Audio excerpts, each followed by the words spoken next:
ele sabe disso, e parte da minha declaração doutrinária, do meu concílio, eu peguei material dele, certo? E a matéria que mais eu temi dele me apertar foi a matéria que ele não fez nenhuma pergunta, foi escatologia. Disse: pastor Evaldo vai me matar aqui, ó. Mas ele aliviou, né? Ele não fez nenhuma pergunta e só fez parabenizar pelo aquilo que eu escrevi, que eu cria que era. Então eu louvo a Deus pela vida dele e pela vida da sua família, pelo seu ministério.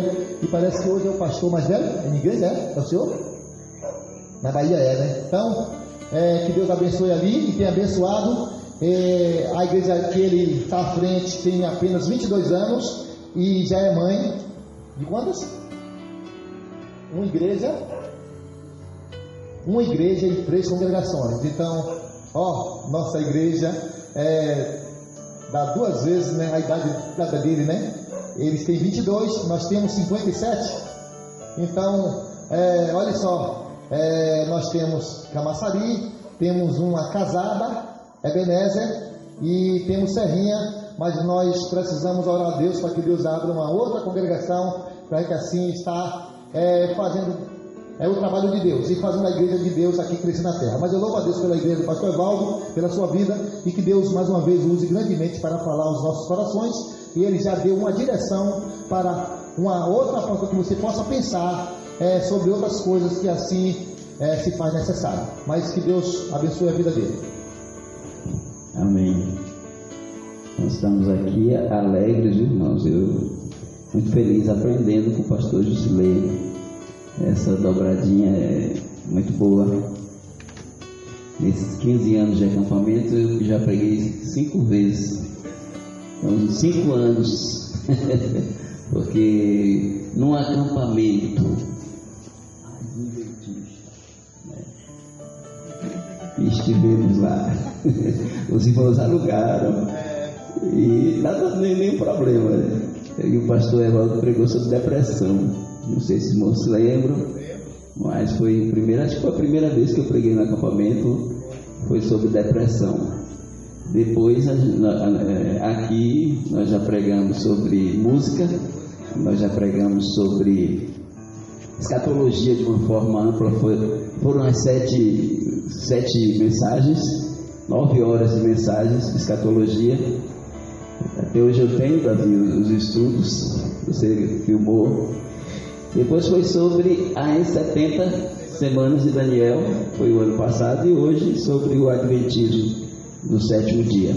A amizade é muito grande, não há problema nenhum. E o pastor Jusilei não tem que pensar igual o pastor Evaldo, porque nós não somos xerox um do outro, não, viu? A gente pode ter diferenças. O senhor não me que eu.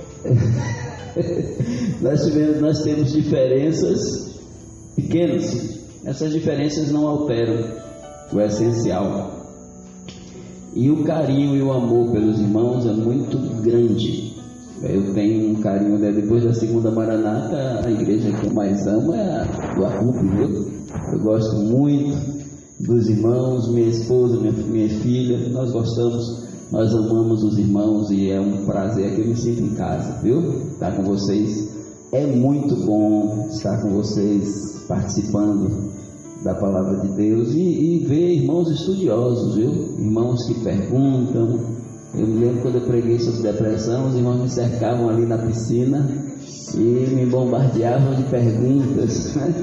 E naquele tempo foi um tempo de fogo, porque o negócio da depressão, alguém tinha dito algo na igreja sobre depressão e dava coisa assim, e deu tudo certo, né? Agora, e daquele trabalho de depressão surgiu uma revista que eu fiz, A Igreja, o Evangelho e a Fé.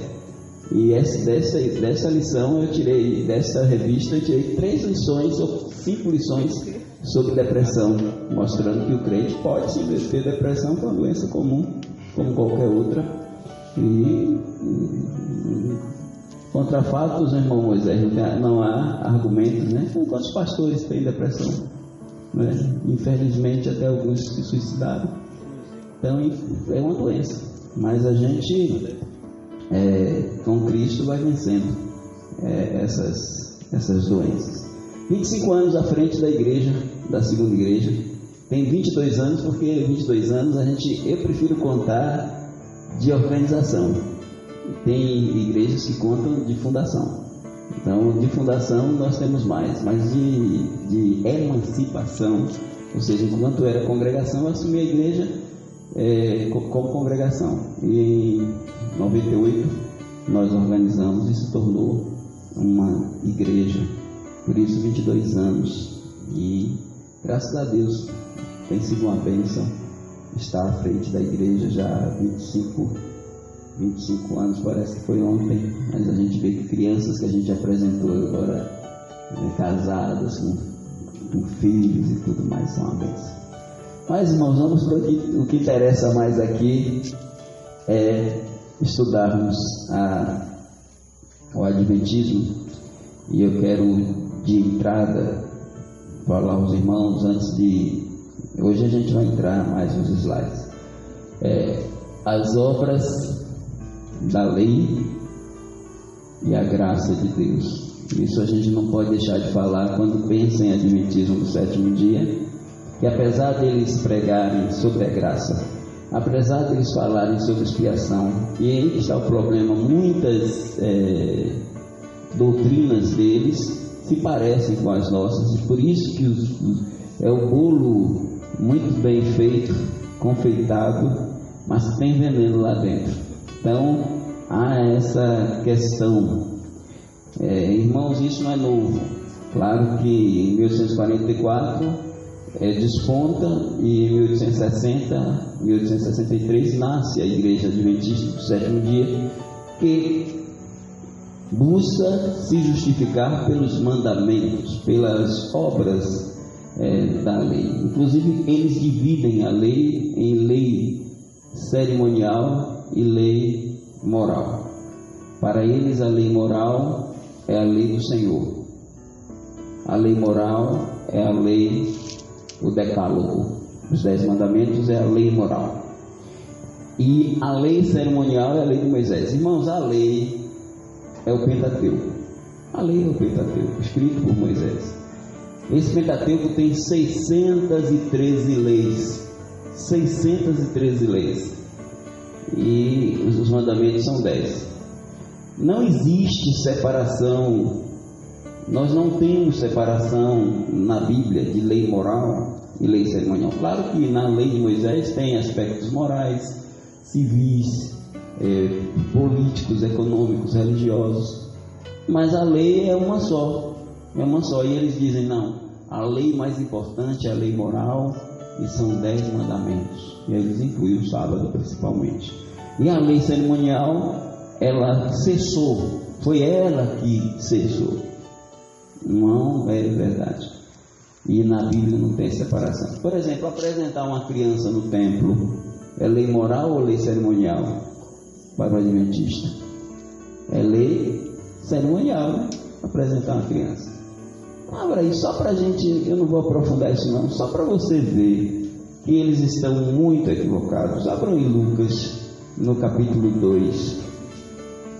Lucas capítulo 2. E observa a apresentação do Senhor Jesus Cristo. E veja aí, leia aí, irmão ou irmã, o verso 22 e 23. Mas, saindo ele, não lhes podia falar. Então, entenderam que 2. O senhor está lendo 1. O 2, 22 e 23.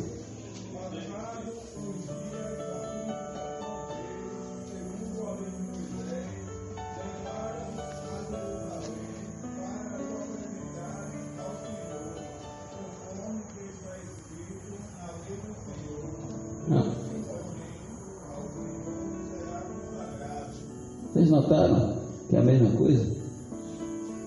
Conforme, segundo a lei de Moisés, versículo 22, conforme o que está escrito na lei do Senhor. Lei do Senhor embaixo, lei de Moisés em cima. No versículo está tratando da mesma coisa, que é da apresentação de criança, nada a ver com lei moral. Porque eles querem dizer, os mandamentos continuam. Irmãos, obras da lei foram dadas no Antigo Testamento, lei que Deus deu ao seu povo para conduzir o povo dele.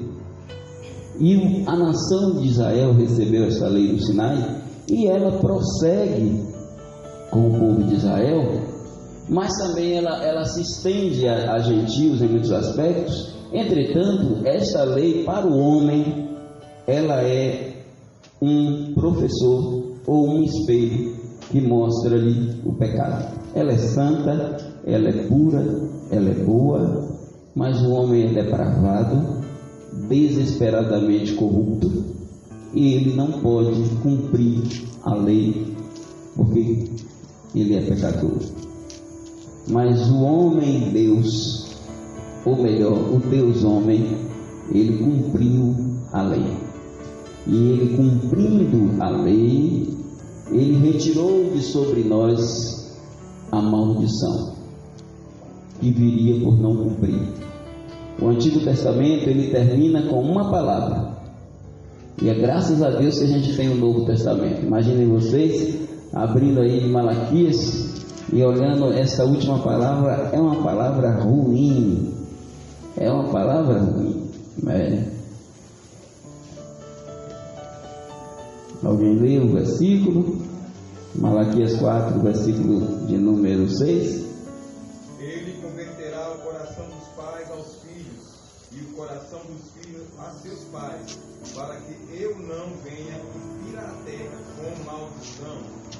Está falando do profeta João Batista, que é o Elias que havia de vir numa ideia primeira.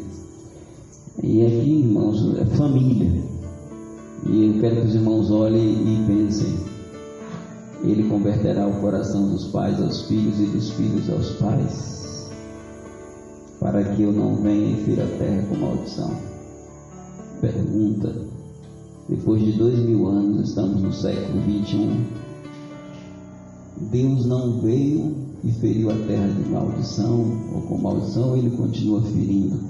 Se ele continua ferindo, é porque a coisa não está bem entre as famílias, é que não surtiu esse efeito tanto, para que eu não venha e fira.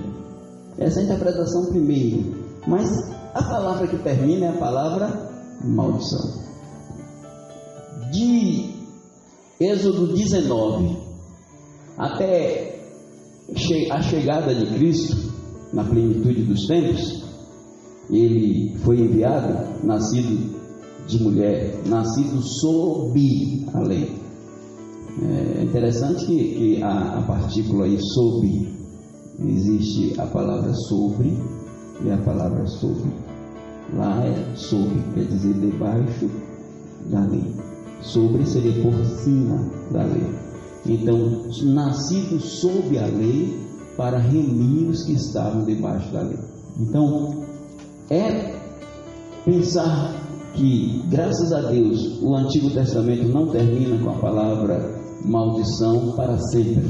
Ele termina aqui, mas depois disto tem um período interbíblico de 400 anos, mas a partir do início do Novo Testamento, Jesus Cristo vem, ele nasce, e a gente pode ler Gálatas capítulo 3, versículo 13.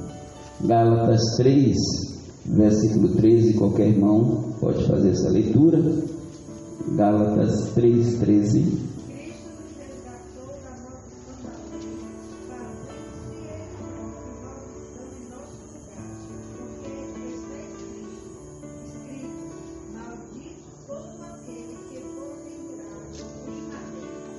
E não estaca, né, irmão? Né, pastor? Então, pendurado no madeiro, ele recebeu ele cumpriu a lei, mas ao mesmo tempo ele recebeu a maldição da lei. Aquela maldição que fim do Antigo Testamento, ela se converte em bênção, porque Cristo se tornou maldito para nos fazer bendito, ou benditos. Então nós hoje somos benditos do Senhor, e fomos libertos da maldição da lei, não é porque ela é má, mas é porque nós é que somos maus. E a maldição da lei, ela acaba nos condenando, enquanto que Jesus Cristo, assumindo essa maldição, Ele nos salva, Ele nos resgata dessa maldição. Qual é a conclusão? Versículo, a irmã lê, versículo 11. Aqui estamos falando de uma justificação que contempla os pecados do passado, os pecados do presente e os pecados do futuro. É evidente o que? Versículo 11.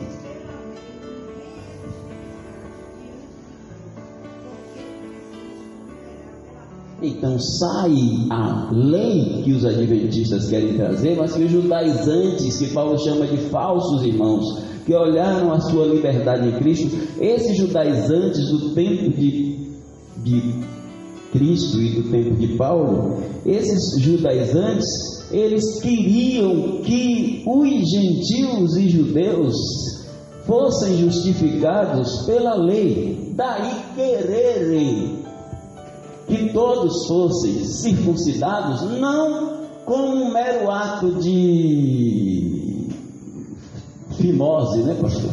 Um mero ato de cortar a glande do prepúcio. Não só isso, mas em Antioquia, quando os crentes, os gentios se converteram, eles foram lá. E aí, capítulo 15 do livro de Atos, vamos dar uma olhada, capítulo 15 do livro de Atos, versículo 1 e versículo 2, pode ver, versículo 1 só, Atos 15, 1.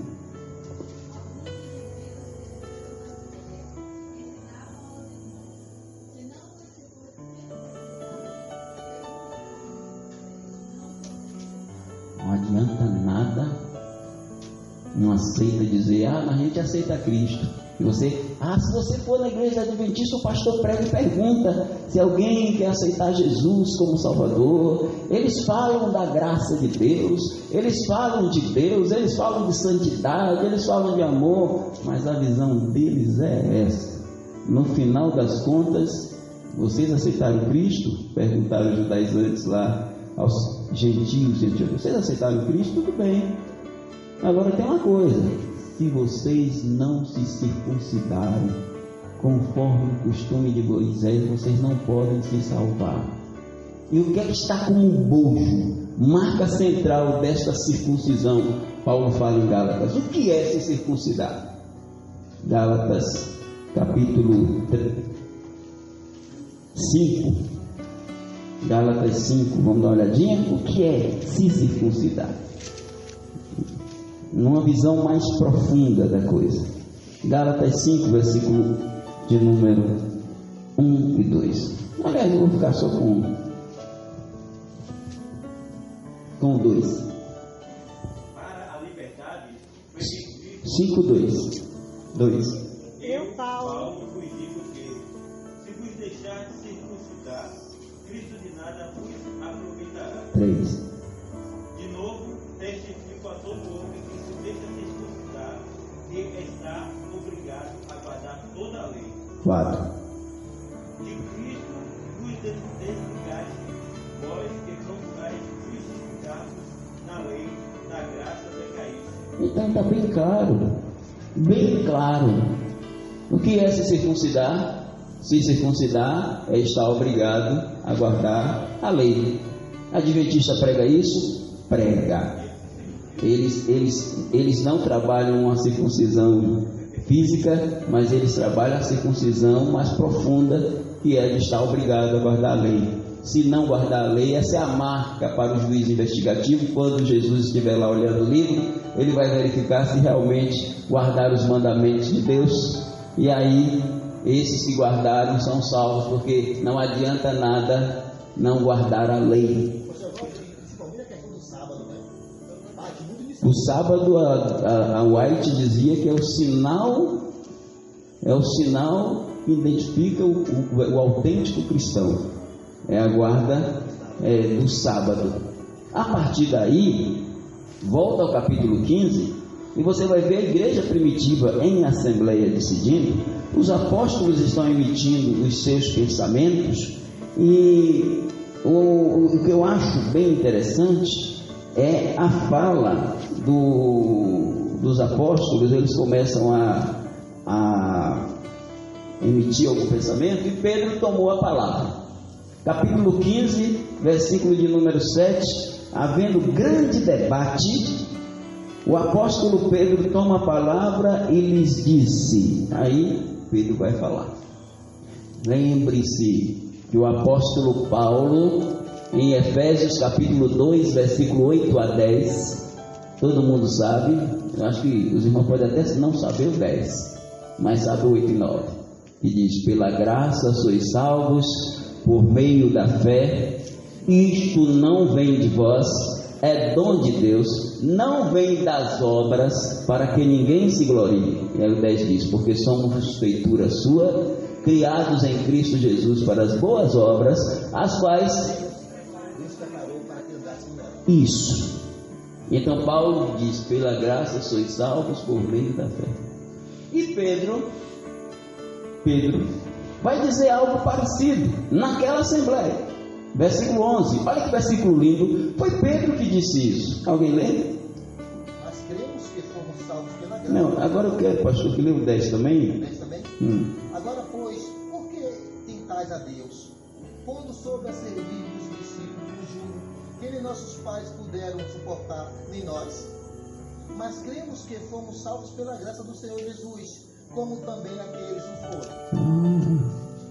Uma revelação maravilhosa. Primeiro, quem tenta tirar o crente de uma igreja cristã verdadeira para levar para um adventismo de obras de lei, o proselitismo deles, tentando nos arrancar via agora Arautos do Rei, Alessandra Samadelo, Prisma. Aí todo mundo, não, o Prisma está na igreja adventista. Aí o povo vai, aí o pastor fica meio receoso, ele diz: não, convido o Prisma, mas traz também o pastor adventista para pregar. Aí o pastor adventista prega. Quando não, é na igreja adventista, e lá é melhor para eles, porque aí eles ficam à vontade para mostrar as sutilezas que os irmãos viram ali, as filosofias, as vãs sutilezas, para angariar, buscar as pessoas no seu proselitismo, para que os crentes que são de coração bom, né? Os crentes de coração bom, não, gente, não é possível, canta daquele jeito, esse povo vai para o céu, esse povo não é possível que não vá para o céu, não é possível que não seja salvo. Meu irmão, quem não crê que vai ser salvo são eles mesmos. E na morte deles eles dizem que foram dormir. Nem eles acreditam que são salvos. A gente que vai botar na cabeça deles a certeza. Ellen White diz que é orgulho alguém dizer que é salvo, que é orgulho e prepotência alguém dizer que é salvo, porque eles não sabem. Porque vai lá que no juízo investigativo Jesus olha o nome dele assim e diz: esse aqui não vai não. E aí pronto, eles não sabem nem a decisão de Jesus, se vai contemplá-los ou não. Claro que eu estou falando um negócio aqui, viu? Não é para fazer como o pastor Augusto Nicodemos, quando está dando estudo sobre isso. Aí ele vai falando o que é que o povo crê. Aí ele diz: estou vendo meu irmão balançando assim, mas eu não creio nisso não, viu? Então a gente pega a questão, e Pedro vai dizer: agora pois, por que tentais a Deus? Tentais a Deus, pondo sobre os ombros a serviço dos discípulos o jugo da lei, que, agora olha que revelação, nem nossos pais, quer dizer, nem Moisés, que deu a lei para o povo, foi salvo pela lei, nem Arão foi salvo pela lei, nem Isaac, Jacó, Abraão Esses nem pode se dizer, porque a lei veio 430 anos depois. Nem Davi, nem ninguém foi salvo pela lei. Fala de Pedro, versículo 11: mas cremos que fomos salvos pela graça do Senhor Jesus, como Moisés, como Arão, como todos os santos do Antigo Testamento o foram. E aí, irmãos, o que é que eles dão? O pastor falou, o que é que eles deram como mandamentos para a igreja gentílica de Antioquia? E não é pensamento da igreja primitiva, é pensamento do Espírito Santo. Versículo 28 do capítulo 15: pois pareceu bem ao Espírito Santo e a nós, os apóstolos, não vos impor mais encargo além destas coisas essenciais, que vos abstenhais das coisas sacrificadas aos ídolos, a idolatria, bem como do sangue, da carne de animais sufocados, das relações sexuais ilícitas. Destas coisas farei bem se vos guardassem. Aí ele falou, vocês vão ter que guardar sábado, vocês vão ter que guardar mandamentos da lei de Deus. Não, só isso aqui, essa listinha aí, ó, segue a vida de vocês.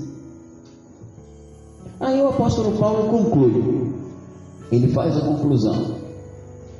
Romanos, primeiro ele diz uma coisa que é fundamental,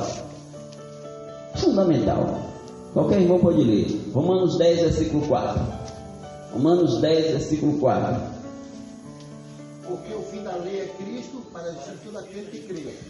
Pronto, o fim da lei acabou. Vamos procurar lei. Amanhã o pastor Evaldo vai trazer mais um tema polêmico. Meu Deus, por que eu estou trazendo esse tema polêmico, pastor? Esse eu não vou discordar.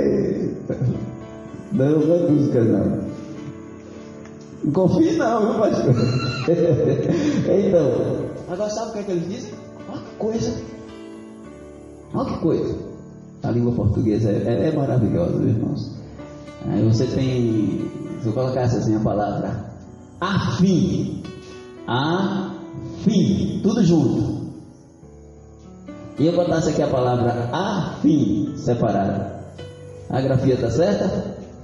Afim, tudo junto, afim terminando com M, afim e afim, tá certo? As duas estão certas? Então explica pra gente. Afim tudo junto é o quê? Afim separado é o quê? Afim separado acho que é em sentido de finalidade. Muito bem. Afim separado é finalidade. A pessoa está a fim de fazer. Agora o afim tudo junto, ele não aparece muito. Ele aparece no plural, afins. Aparece mais afins, mas é o afim o singular. E afins tudo junto tem a ver com afinidade. E afim separado é finalidade. Então, quando a gente lê isso aqui, o adventista diz, aqui não está dizendo que o fim da lei é Cristo, no sentido de término. Quer dizer, o propósito da lei, a finalidade da lei é Cristo. Olha que coisa sagaz. O fim da lei é Cristo, quer dizer, o objetivo da lei é Cristo. O objetivo da lei é Cristo, mas também o fim da lei, Cristo cumpriu e terminou a lei. Na cruz, ele fez o quê? É você ver, dá uma olhada, os irmãos já estão lendo aí, todos os dirigentes estão buscando aí, os irmãos são bem inteligentes, foram lá e já pegaram. Então pega aí Colossenses e dá uma olhada no capítulo 2, Colossenses, capítulo 2, Colossenses, capítulo 2. diz lá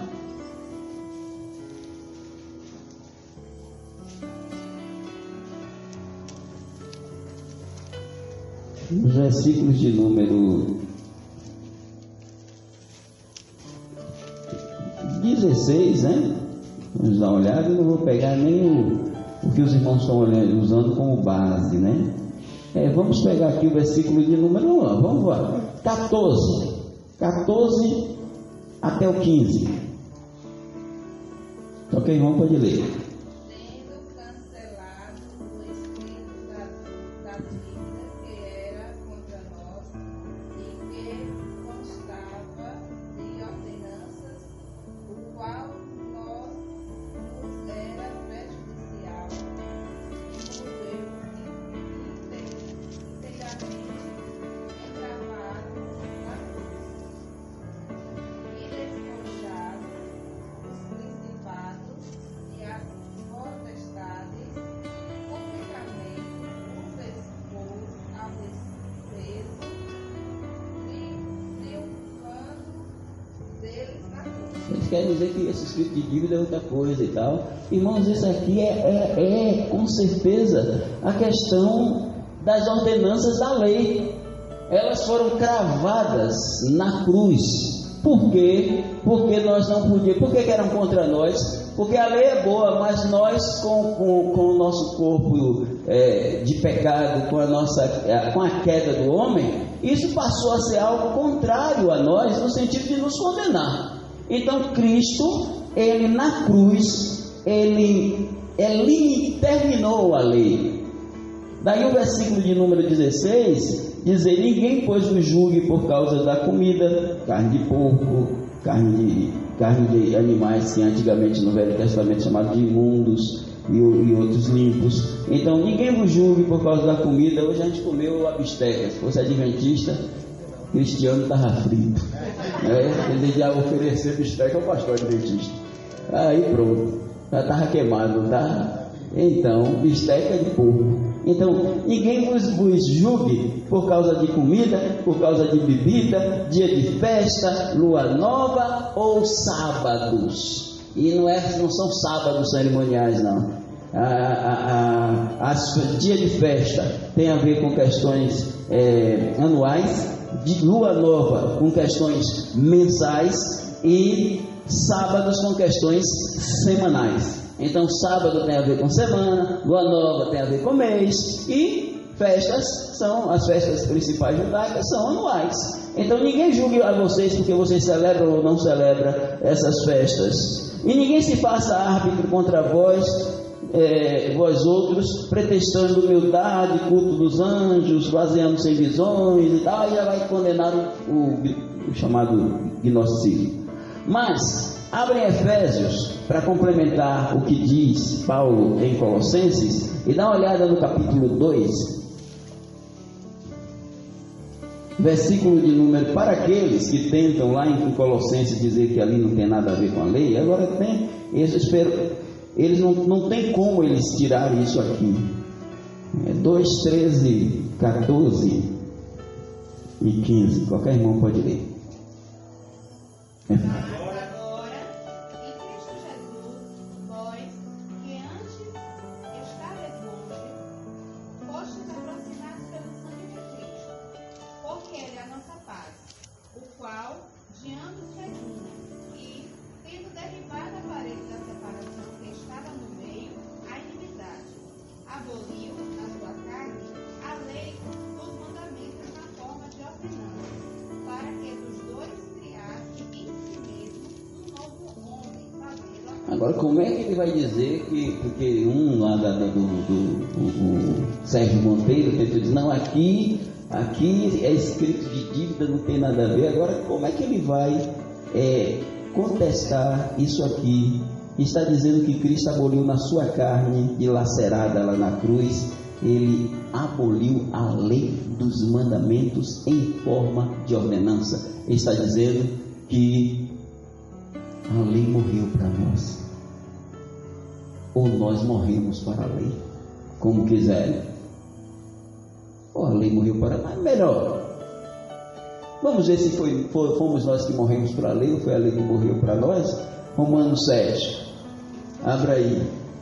Romanos capítulo 7. Vamos verificar com essa alegoria, essa figura, essa ilustração que o apóstolo usa, essa analogia do casamento. No versículo 1 em diante, ele diz: porventura ignorais, irmãos, pois falo aos que conhecem a lei, que a lei tem domínio sobre o homem toda a sua vida. Ora, a mulher casada está ligada pela lei ao marido, enquanto ele vive. Mas se o mesmo morrer, desobrigado fica da lei conjugal, de sorte que será considerada adúltera se viver ainda o marido. Se viver ainda o marido, unir-se com outro homem. Porém, se morrer o marido, estará livre da lei e não será adúltera se contrair novas núpcias. Assim, meus irmãos, também vós morrestes relativamente para a lei por meio do corpo de Cristo, para pertenceres a outro, a saber, aquele que ressuscitou dentre os mortos, a fim de que frutifiquemos para a lei. Então, para Deus, olha, já ia fazer uma besteira aqui, né? Para Deus, ainda bem que os irmãos estão atentos, não estão dormindo, não.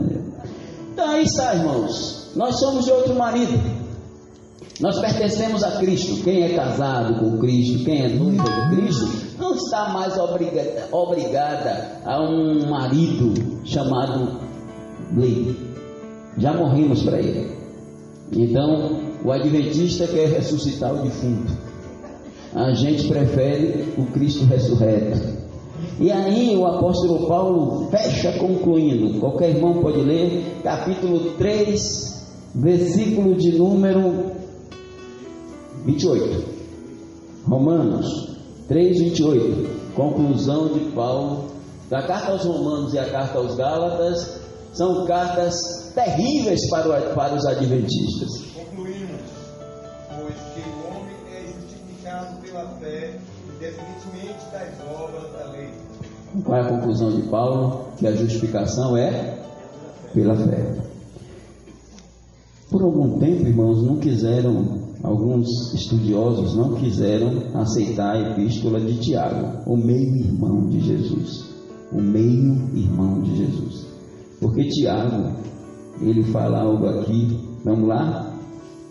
2,24 de Tiago, é a conclusão de Tiago. É irmão Edson que está lendo, né? Então, pastor, hoje eu que vou escolher a quem eu vou perguntar. Então, o Edson vai ler e ele mesmo vai responder.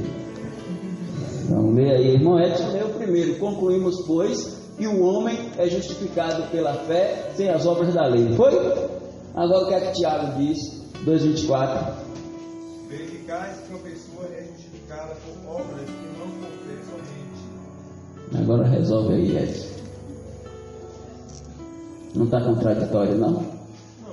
Aqui Tiago diz: concluímos que uma pessoa é justificada por obras e não por fé somente. Lá Paulo diz: concluímos que o homem é justificado pela fé, sem as obras da lei. E aí, me diga aí. Essas obras são as nossas feituras, o nosso feito, a nossa prática, né? Aquilo que justifica através do nosso viver, devido a esta fé, né? Veio assim, como se fosse a piedade, né? E as de lá de Romanos? Também? Não entendi nada, viu? Então, vamos lá. Não, irmãos teólogos se viram rodados aí. E aí, entre Paulo e Tiago, é melhor escolher Paulo, né? Apesar de Tiago ser um meio-irmão de Jesus e pastor da igreja de Jerusalém, como disse o pastor Jusilei aqui quando analisou o capítulo 15. Irmãos, vamos, diga, irmão. Já melhorou. Diga alto aí. E não é causa. Então eu posso usar uma frase aqui. Eu vou usar uma frase aqui, que os irmãos, se quiserem, podem usar também. É frase do pastor Evaldo, mas você pode usar. Só é abrir o parênteses e dizer: Moraes Evaldo Estou brincando, irmãos. Então, ouça bem: somos salvos das obras mortas, sem as obras da lei, para as obras da fé, pela obra de Cristo. Posso repetir? Somos salvos das obras mortas, sem as obras da lei, para as obras da fé, pela obra de Cristo. Qual a obra que está no singular? A obra de Cristo. As outras três estão no plural. Somos salvos das obras mortas, sem as obras da lei, para as obras da fé, pela obra de Cristo. Quais são as obras mortas? Vamos lá. Hebreus 9:14. Hebreus 9:14. Vamos lá. Qualquer irmão pode ler. Hebreus 9, verso 14. Agora que ninguém está querendo ler mesmo. Não, aí parou Iete. 9:14. Qualquer irmã ou irmão pode ler.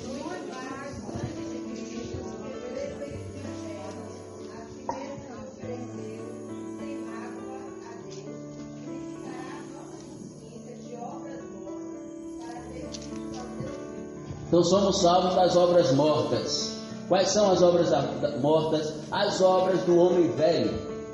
E as obras do homem velho, Paulo chama em Gálatas 5, obras da carne. Então você pode substituir, você vai em Gálatas 5, e você pode substituir obras mortas por obras da carne. Dá tranquilo. Capítulo 5, versículo de número...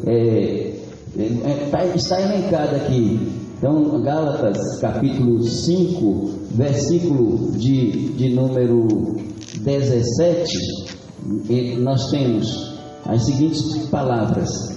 Gálatas 5, versículo 17, diz assim: porque a carne milita contra o espírito contra a carne, porque são opostos em si, para que não façais o que porventura seja do vosso querer. E aí, vamos pegar o 19, vamos esquecer os outros. Então, as obras mortas são essas. Ora, as obras da carne são conhecidas. Então, essas são as obras mortas: prostituição, impureza, lascívia, idolatria, feitiçaria, inimizades, porfias, ciúmes, iras, discórdias, dissensões, facções, invejas, bebedices, glutonarias e coisas semelhantes a estas. Aí, maconha, droga, LSD, charuto, cachimbo, cigarro, e vai. A respeito das quais eu vos declaro, como já outrora vos preveni, que não herdarão o reino de Deus os que tais coisas praticam. Então, aí são as obras mortas. Somos salvos das obras mortas, sem as obras da lei.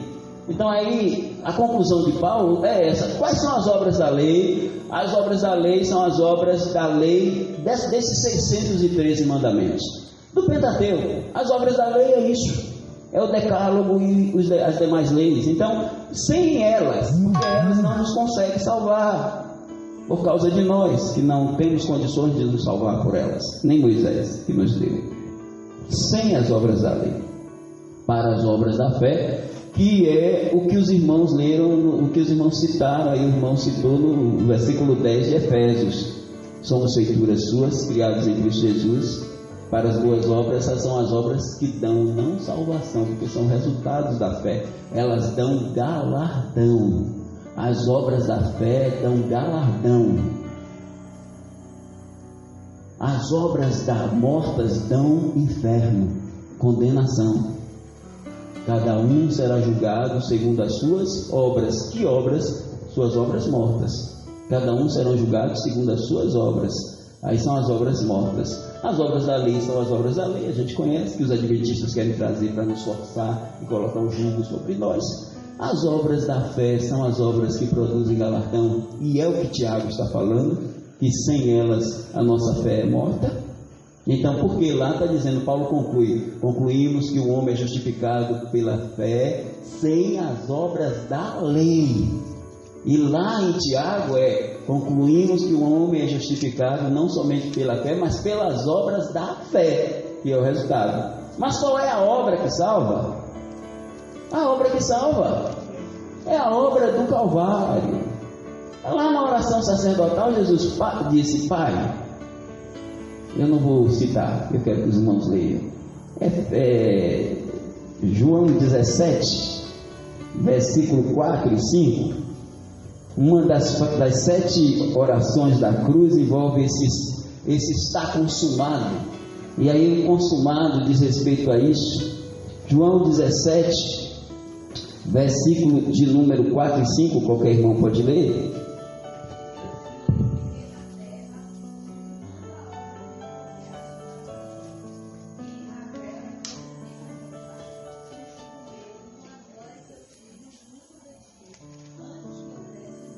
Consumando o que? As obras ou a obra? Quando você falar em salvação, irmãos, você pense, não é plural, é singular. O pastor já disse o que é: morte, sepultamento, ressurreição, ascensão e exaltação à direita de Deus. Essa é a obra da salvação. Curioso, irmãos, que os fariseus fizeram uma pergunta a Jesus, no plural. E Jesus respondeu no singular, porque eles pensavam que o plural é que salva. Os adventistas estão pensando, porque eles falam da obra de Cristo, mas eles querem botar as obras da lei. Quando você bota plural, se deu mal. Você tem que botar singular quando o assunto é salvação, obra é singular. Então abra aí João 6 e dê uma olhada no versículo de número 29. Uma pergunta. João, aliás, 28. A pergunta dos incrédulos fariseus. 6:28.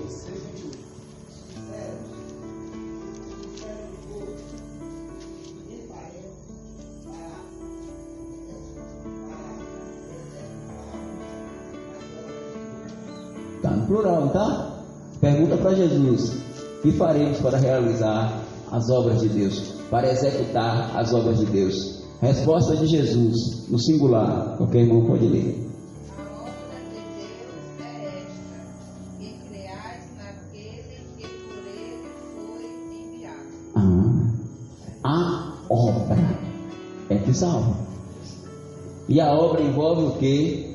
Uma coisa boa. O irmão Cristiano gosta disso, né? Quando ele vai falando aqui, Cristiano vai ser um autêntico calvinista, viu, irmão? Aí ele vai falando aqui, trabalhando. Aí assim, não, eu não posso fazer nada por minha salvação. Esse povo adventista é arminiano do perru. Tem que ser, adventista é arminiano, não pode ser calvinista.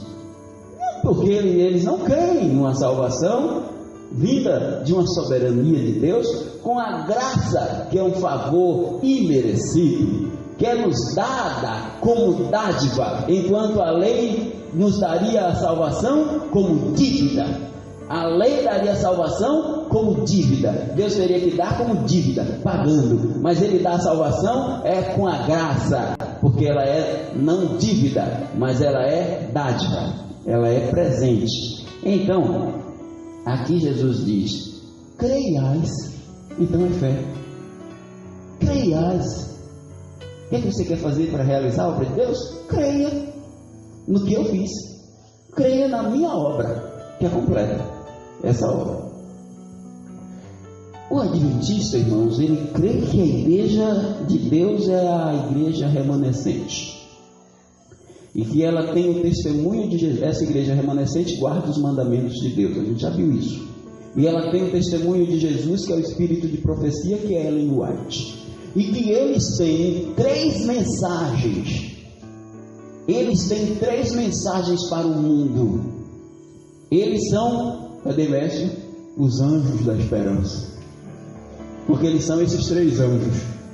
Abra aí capítulo 14 de João, de Apocalipse.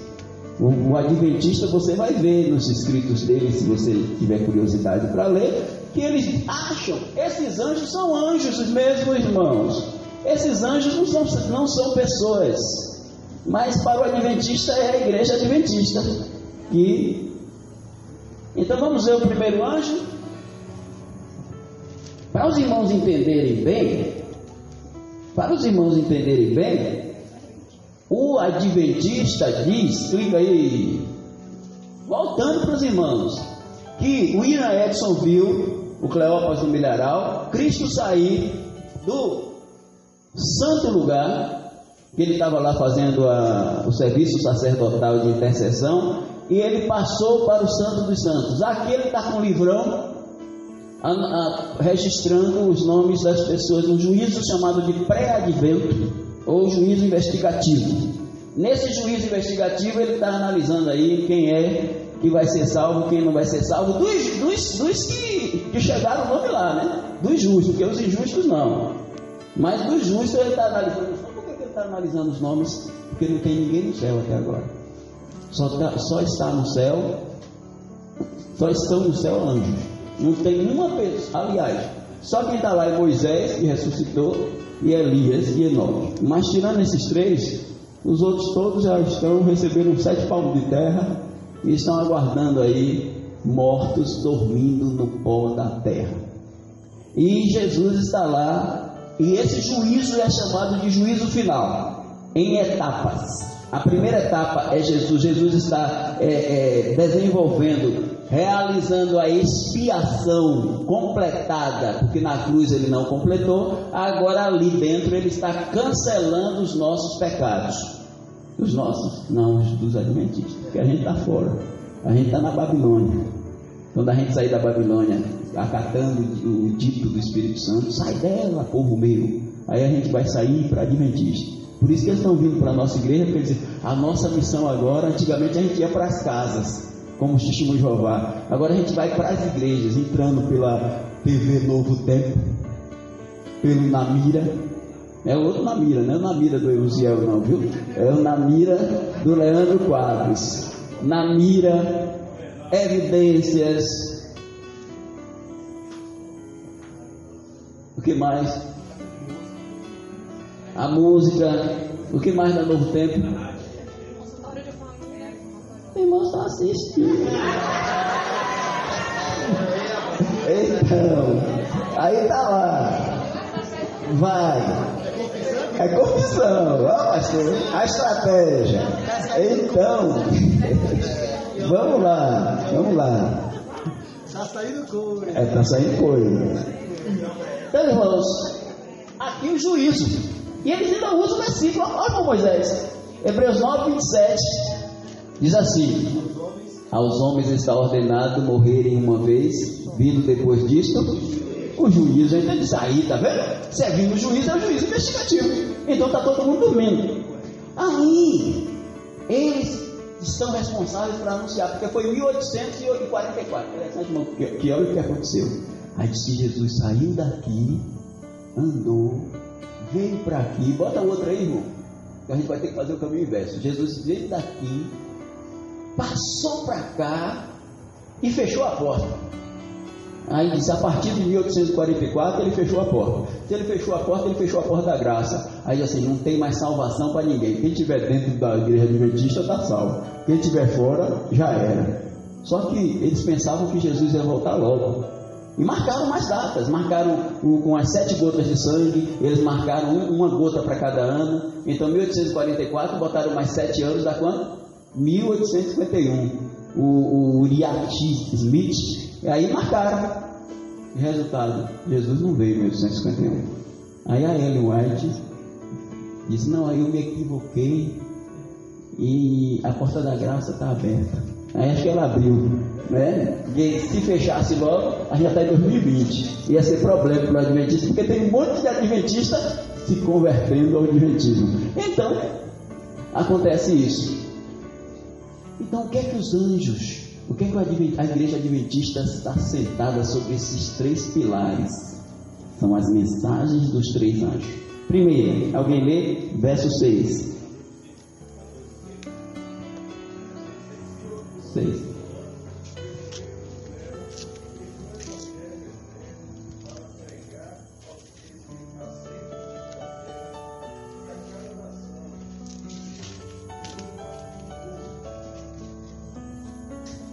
Pode seguir.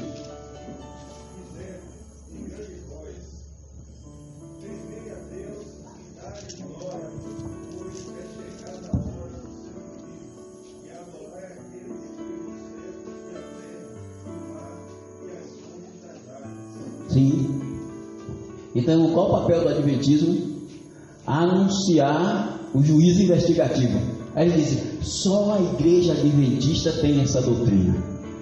Então ela é a verdadeira. Os outros não creem isso. Batista não crê isso, presbiteriano não crê isso. Os crentes evangélicos de todas as denominações não creem isso. Então quem é que está anunciando o juízo investigativo? É ela, que começou em 1844 e vai terminar quando Jesus voltar. E quando Jesus voltar, ele vai fazer o quê? Ele vai olhar os nomes. Quando ele terminar a lista de nomes, ele arrebata. Por isso que nos cânticos do Arauto do Rei fala de subir, de subir. Por que subir? Porque há um arrebatamento. Eles não creem no arrebatamento como a gente crê. Eles creem que Jesus, terminando o juízo investigativo, ele não tem ninguém lá no céu, nenhuma alma de ninguém. Aí ele pegou os nomes, ele agora vem com os nomes. Então ele fez a purificação. O pecado tinha entrado aqui pelos nomes, ele puxou o pecado para si, fazendo a expiação. Quando ele puxou o pecado para si, ele agora vai fazer, é o que está lá em Levítico 16, os 2 bodes. Ele fez a expiação no Calvário, que ele é o bode expiatório, mas o bode emissário é Satanás. E como Satanás pecou no céu, ele também tem que levar os pecados dos crentes no céu. Então Satanás vai ser chamado e Jesus Cristo vai, como sacerdote, vai botar no bode emissário os pecados. Veja bem como é, irmãos, para os irmãos entenderem. Os pecados dos crentes estão nos nomes, nos livros, nos registros. Quando Jesus olha cada nome, ele vê os pecados dos crentes. Ele já fez a expiação no Calvário. Pelo sangue que ele derramou no Calvário, ele vai purificar o santuário celeste. E ele vai purificar o santuário celeste pegando os pecados dos crentes e botando nele. E quando ele coloca os pecados dos crentes nele, agora ele que é o bode expiatório, isso ele fez no Calvário, agora ele pega os pecados dos crentes e joga sobre Satanás. Mas antes de jogar sobre Satanás, ele vai pegar Satanás e isolar no planeta Terra. Porque o planeta Terra está vazio. Porque os incrédulos já morreram e os crentes agora são ressuscitados. Ele ressuscitou e ele reina com esses crentes 1000 anos no céu, enquanto Satanás está perambulando na terra isolada.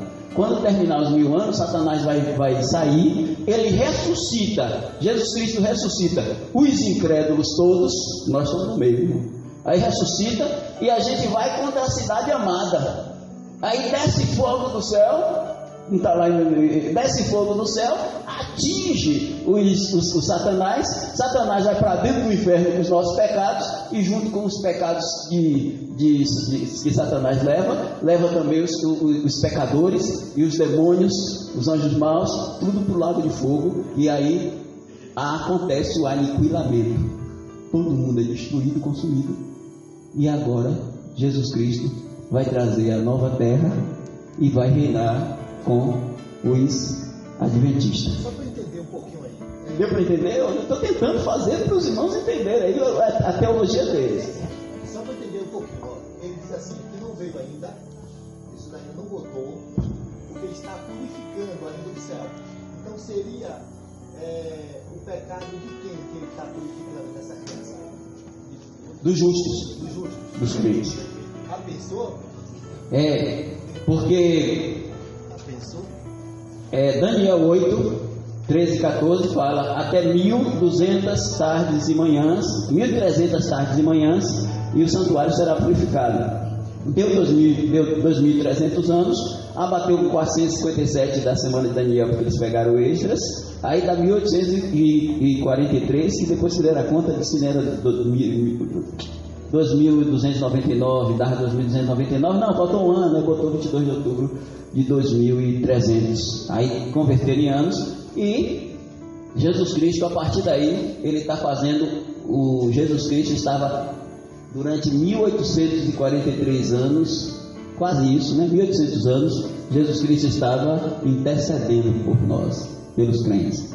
Agora ele saiu da intercessão do santo lugar e passou para o Santo dos Santos para fazer a purificação do santuário do céu. E a purificação é através dos livros, que ele pega Daniel 7, que tem, abriram-se os livros lá e tudo, aí eles estão dizendo que é o livro do registro. E tem, a imagem eu mostro nesse instante para os irmãos, tem a imagem. Esse é o primeiro anjo, o adventismo anunciando que o juízo de Deus começou, ou está terminando. Segundo anjo, agora é para nós, viu? A pancada agora é em nós. Alguém lê o versículo 8? Seguiu-se outro anjo, o segundo, dizendo: Caiu a grande Babilônia, que tem dado a beber a todas as nações o vinho da fúria da sua prostituição. Pronto. Desde Constantino, que a Babilônia se formou para eles, a Babilônia imperial, papal, e que Constantino mudou. Isso vai estar no terceiro anjo. Então a mensagem do adventismo é: Babilônia é a igreja católica e todas as igrejas evangélicas que existem. Que Lutero tentou tirar a igreja de Deus de dentro dela na Idade Média, mas fez uma reforma pequena. Quem está fazendo a reforma de verdade são eles, a partir de 1844, ou a partir de 1860. Então, Babilônia é quem? Você é Babilônia. A igreja batista para eles é Babilônia. Agora eles vêm disfarçados, agora a gente está se aproximando. E os crentes? Eu ia dizer uma coisa aqui, pastor, mas não vou dizer não. Deus me perdoe se eu pequei por pensamentos. Mas como é que tem crente que pega Arautos do Rei, que pega Prisma, que pega música adventista, que crê que a gente é Babilônia? Mas não, agora a gente está entrando na Babilônia para tirar lá o povo. E o crente tem coragem de entrar numa igreja que acha que a gente é Babilônia e que diz que caiu a Babilônia somos nós. Outro dia eu estava assistindo para entender mesmo, o Luiz Gonçalves. Ele disse que a gente é Babilônia. Eles creem que a gente é Babilônia. Rodrigo Silva crê que a gente é Babilônia. Ezequiel crê que a gente é Babilônia. Saraiva crê que a gente é Babilônia. Alejandro Pulhões crê que a gente é Babilônia. E a gente fica... irmãos, tenha paciência. Então caiu a Babilônia, somos nós. Qual é a terceira mensagem? Agora também vai para nós. A gente tem uma marca e eles têm outra. Aqui é a marca distintiva. O que distingue a gente deles?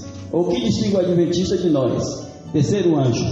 Seguiu-se a este outro anjo, o terceiro, dizendo em grande voz: se alguém adora a besta, a sua imagem, e recebe a sua marca na fronte ou sobre a mão, também esse beberá do vinho da cólera de Deus, preparado sem mistura do cálice da sua ira, e será atormentado com fogo e enxofre diante dos santos anjos, na presença do Cordeiro. E a fumaça do seu tormento sobe pelos séculos dos séculos, e não tem descanso algum, nem de dia nem de noite, os adoradores da besta e da sua imagem, e quem quer que receba a marca. Eles dizem: o Constantino, em 313, tem a visão, e ele tem a visão, e ele vem latim lá umas palavras: Hic hoc signus vicenti, com este sinal vencerás. O sinal da cruz, e que a gente fazia quando era católico, pelo sinal da Santa Cruz, né? Aquele negócio lá, aquele sinal, aquele se benzer. Mas não é a marca. A doutora Aníbal dizia que a marca da besta era essa. Não, Constantino mudou a lei. Eles dizem que a ponta pequena do capítulo 8, que é Constantino, a Roma imperial e a Roma papal, e que os papas e Constantino mudaram o dia de guarda do sábado para o domingo. Então a marca da besta é o dia de domingo. É quem guarda, é quem tem o dia de domingo como o dia do Senhor, tem a marca da besta. E qual a marca deles? Versículo 12. Aqui está a perseverança dos santos, que são eles, né? Aqui estão os que guardam os mandamentos de Deus e a fé em Jesus. Aqui está a gente, adventista, guardando os mandamentos de Deus e a fé em Jesus. E a gente guardando o domingo. Eles guardam os mandamentos de Deus e a gente guarda o domingo. Quem está certo? Eu senti um nós assim, então. Assim, nós. Porque isso aqui é tudo mentira, não a Bíblia. Porque esses 3 anjos aqui ainda virão e pregarão o Evangelho eterno. Isso tem a ver, a gente nem aqui está. Nós já fomos arrebatados. É assim que eles creem. Pronto, agora eu vou começar a mensagem, viu, pastor? Vamos começar a mensagem agora. Clica aí, irmão. Irmãos, qual é a interpretação do capítulo 8 de Daniel? Agora uma interpretação nossa. A deles é essa, dos 2.300 anos. Mas qual é a interpretação? Abra aí o capítulo 8. Vamos dar uma olhada qual é a interpretação de Daniel 8. Abra aí, capítulo 8, para a gente poder verificar. Vamos começar a analisar agora, porque foi Guilherme Miller que fez a primeira interpretação, depois Hiram Edson, Ellen White, Tiago White e outros. Então, primeiro, o carneiro com 2 pontas, versículo 3, alguém vai ler? Lê pra gente. 8:3.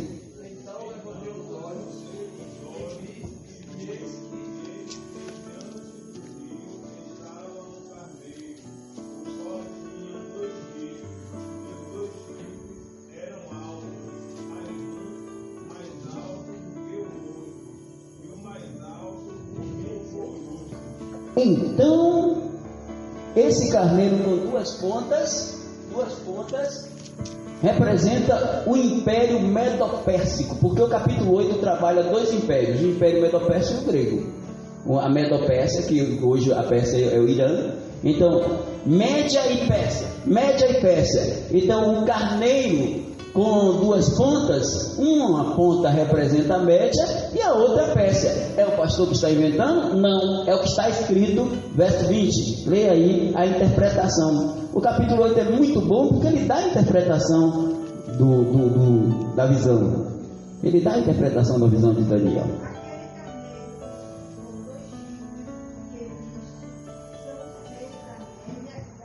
Então já está entendido. Então, primeiramente ele começa com o carneiro, que representa o Império Medo-Pérsico.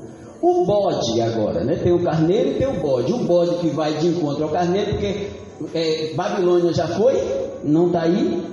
A Média e a Pérsia derruba a Babilônia. Lembra de Belsazar, no capítulo 5 de Daniel? Aquela visão do primeiro carnaval que existiu, o carnaval que a gente chama de bacanal.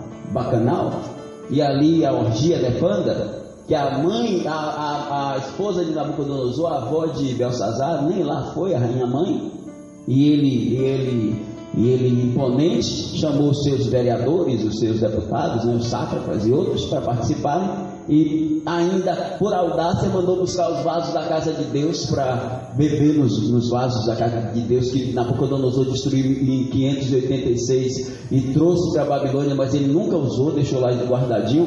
Ele disse: traz lá para a gente beber, porque é para atingir o povo de Deus. Aí beber naquilo ali, uma mão apareceu, porque a Média Pérsia estava cercando já, eles lá se embriagando e a Média Pérsia já cercando Babilônia. E aí uma mão apareceu na parede escrevendo Mene Mene Tekel Ufarsim o Pérez, e ele foi pesado na balança, foi achado em falta, e o seu reino foi entregue aos Medo-Persas, um bacanal. Roma adotou depois como bacanais, e depois carnaval. Carnaval é carne vale tudo para carne. Bacanal é a festa em homenagem ao deus do panteão latino, que tem como deus maior Júpiter, que é o mesmo deus do panteão grego, que é Zeus. Zeus e Júpiter é a mesma coisa, e o Júpiter é pai do Dionísio, que é o deus do vinho, da cachaça. E o Dionísio é o mesmo Baco, Eles dois são os deuses do Hades. Ou um, né? É Deus do Hades, é um só. Pense duas vezes quando você aperta a mão da pessoa e diz: fulano, eu conheço Cicrano, é uma pessoa bacana. Bacana é o seguidor de Baco. É coisa, né, pastor? Então, voltando para cá, o bode, verso 5, simbolizado, vamos ver o 5? 8, 5.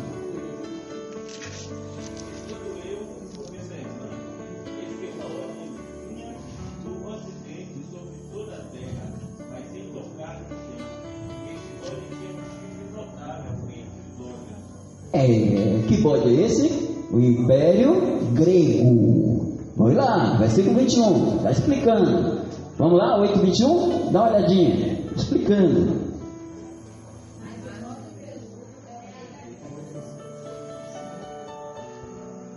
Alexandre o Grande, o chifre notável, que derrotou e morreu. A vida dele se parece um pouco com a de Cristo. Morreu com 33 anos, foi amigo de Israel. E Alexandre Magno, Alexandre o Grande, é este rei. A derrota que o bode, rei da Grécia, infligiu ao carneiro, Média e Pérsia, representava a vitória da Grécia sobre a Média Pérsia, está no verso 7 e 8. A quebra da ponta notável é o surgimento das outras 4 pontas do bode, que ele morre, ele mata exércitos, ele conquista o mundo, e não somente com a força, mas também com a cultura helenística. O tanto que o grego chega até o tempo de Cristo, e Roma torna-se império, mas não abandona a cultura que se torna greco-romana. Então, essa ponta notável é deslumbrante, mas ela morre com resfriado. Ele morreu com resfriado, né? Com 33 anos. E aí, veja o verso 3. Alguém lê?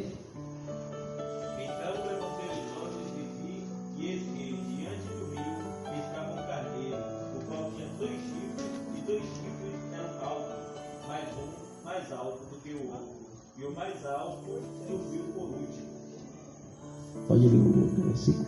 Vi que o carneiro estava amarradas para o ocidente e para o norte e para o sul, e nenhum dos animais lhe podia resistir, nem havia quem pudesse livrar-se do seu poder.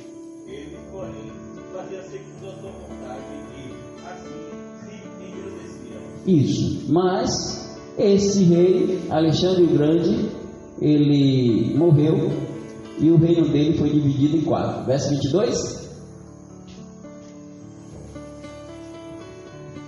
O ter sido quebrado, ele morreu quebrado, levantando-se 4 em lugar dele. Significa que 4 reinos se levantarão deste povo, mas não com força igual a dele, fragilizados, mas o reino da Grécia se dividiu em 4. Bota aí, irmão, a gente vê aqui, ó. Aqui os 4, o chifre deles. Então aqui estão os 4.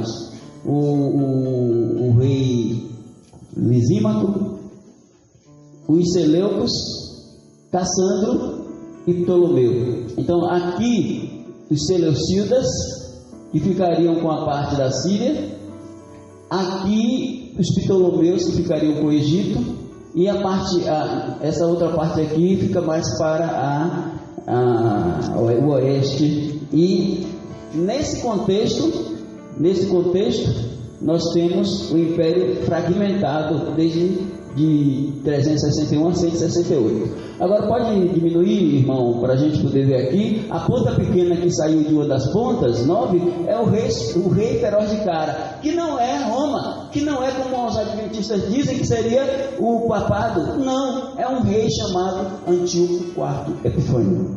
Antíoco IV Epifânio, é ele que é esse rei. Versículo 5, só para a gente poder entender. Versículo 5: estando eu observando, eis que um bode vinha do ocidente sobre toda a terra, mas sem tocar no chão. Este bode tinha um chifre notável entre os olhos.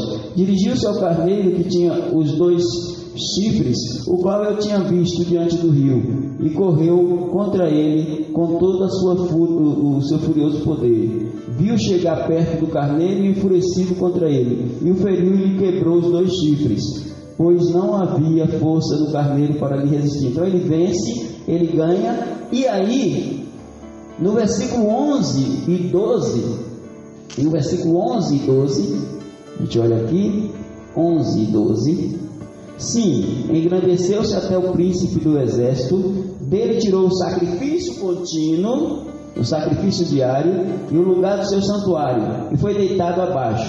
O exército lhe foi entregue com o sacrifício diário, e ele aí vai profanar o templo, por causa das transgressões, deitou por terra a verdade, e o que fez prosperou. Esse rei prospera. Ele é Antíoco IV Epifânio, governador da Síria. O reinado dele é de 175 a 164.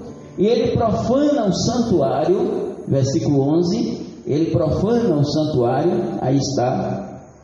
Sim, engrandeceu-se até o príncipe do exército dele, tirou o sacrifício diário e o lugar do seu santuário. Quando ele quebra isso, ele profana o santuário. Põe uma imagem de Zeus ou Júpiter dentro do santuário judeu, isso é uma abominação, e ainda coloca uma porca para sacrifício. Para o judeu, porca seria uma coisa abominável. Ele bota aí uma abominação da desolação, ele coloca lá, e ele substitui os sacrifícios prescritos na lei por sacrifícios pagãos.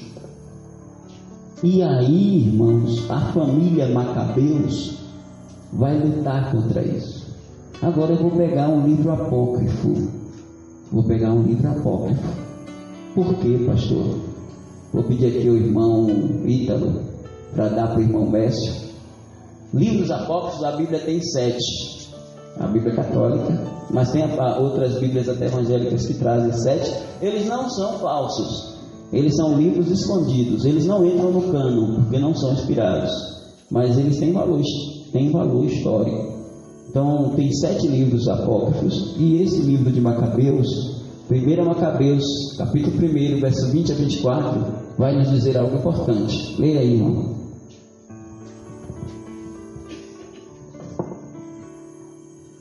Isso é importante para a gente entender, porque isso é história. Então, leia aí, irmão Mécio. Depois de ter derrotado o Egito, no ano 143, Antíoco voltou e marchou contra Israel. Subiu a Jerusalém com enorme contingente de tropas.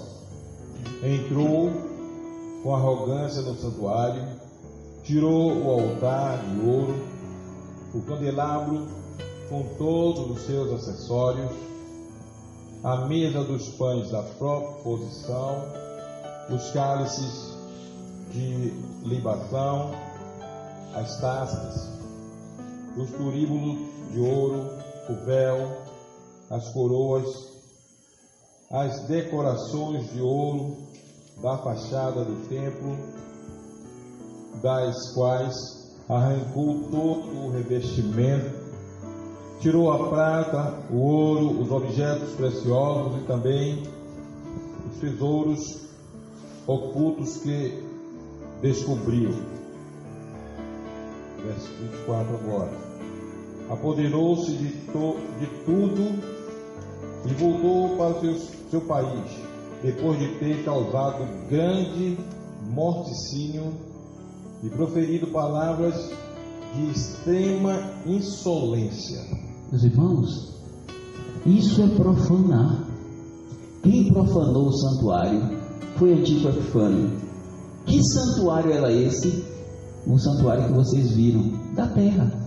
O santuário que foi reerguido, foi construído por Josué, Zorobabel, Esdras, Neemias, e que o rei o rei Herodes depois o Herodes Idumeu vai melhorar para o tempo de Cristo. Então, ele profana o santuário.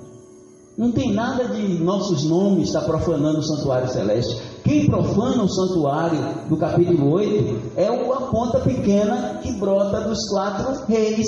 E essa ponta pequena está aqui, ó. Aqui, ó, é Antíoco Epifânio IV, que sai de onde? Dos Seleucidas. Então é o Antíoco Epifânio IV, é o Antíoco IV Epifânio que vai profanar o templo. Diminui para só a gente agora ver uma outra coisa.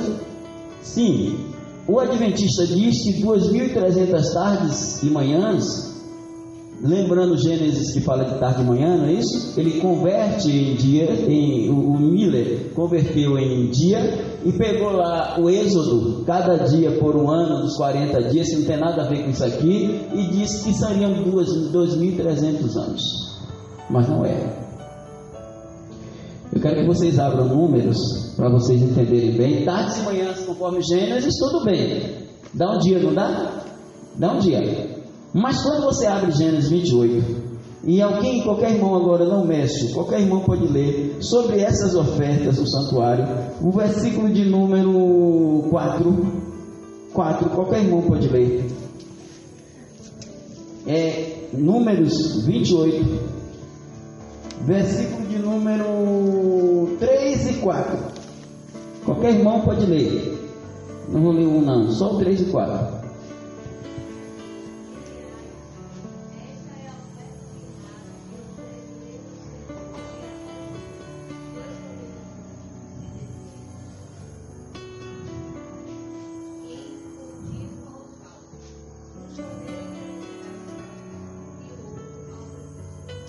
Até aí. Isso quer dizer o quê? Que quando ele fala em um cordeiro pela manhã e outro pela tarde, um pela tarde e outro pela manhã, você não tem 2.300 dias. Tem? Porque em um dia, eles ofereciam quantos animais? 2. Então aqui está falando dos sacrifícios. Aqui está dizendo, aqui está sendo colocado, o santuário foi purificado. Aqui, ó, 2.300 tardes e manhãs. Então 2.300 tardes e manhã dá um dia, você divide por 2, que vai dar 1.150. Entenderam? Dá 1.150 dias, porque você conta um dia como tarde e manhã, conforme o Gênesis. Um dia. E em um dia se sacrificava 2 cordeiros. Então o número aqui não é de dias, mas é de sacrifícios, porque era um pela tarde e outro pela manhã, das 1.150 dias. E o Antíoco Epifânio, ele profana isso aí. Resultado, Judas Macabeus consegue purificar o templo, consegue lutar. E aí em 1 Macabeus 4, 36, eu vou pedir para a mestre só ler para não ficar cansativo, mas depois você pode até procurar 36 a 46. Há essa purificação feita por Judas Macabeus, e o que é que está aí nos últimos 6 versículos, de 50 a 56, mestre? Leia aí. Isso.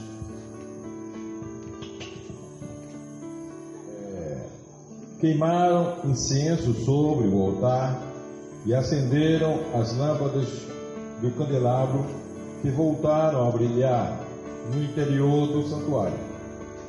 Colocaram pães sobre a mesa, estenderam as cortinas e concluíram tudo o que tinham planejado executar.